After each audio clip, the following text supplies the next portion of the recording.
across Australia, New Zealand and the South Pacific. This is the week's Adventist News in Focus with David Gibbons. Hello, thanks for joining me. After Christian Democrat Fred Nile introduced a bill to the New South Wales Parliament to increase the legal drinking age to 21, Seventh-day Adventist church leaders are adding their voices in support.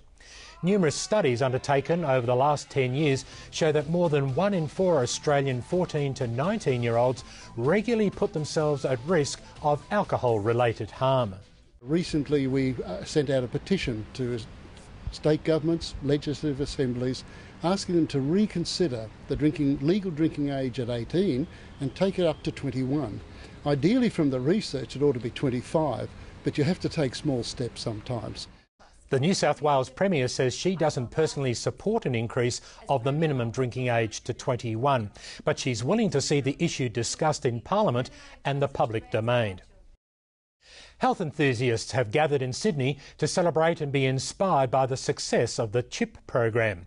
CHIP, or the Coronary Health Improvement Project, is a community-based program that has helped 50,000 people around the world over the last 20 years.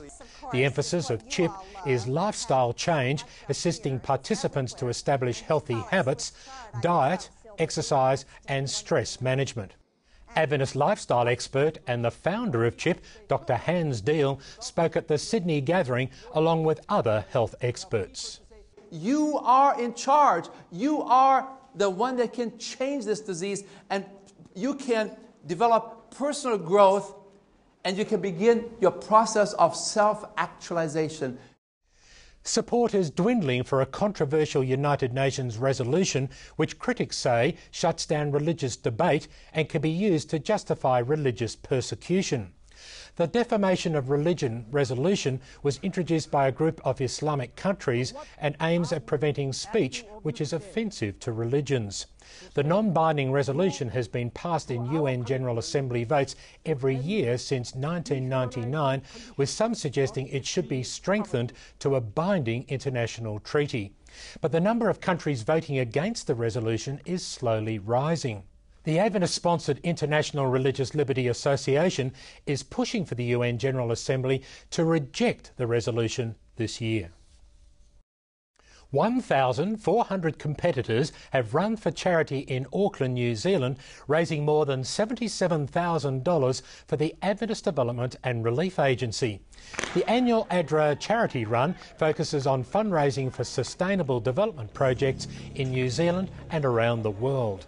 Runners of all ages joined in, with some clearly interested in taking first place in the 10-kilometre run and others more focused on just having a good time. Donations to ADRA New Zealand can be made online.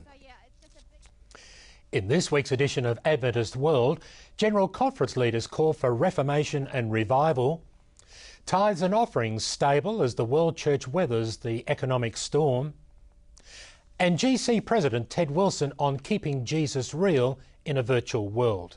Well, that's the news for this week. Thanks for your company, and don't forget you can see the full half hour of Record in Focus on Hope Channel, the Australian Christian channel on Australian Pay TV, and online at infocus.org.au. See you next week. God bless. I'm David Gibbons.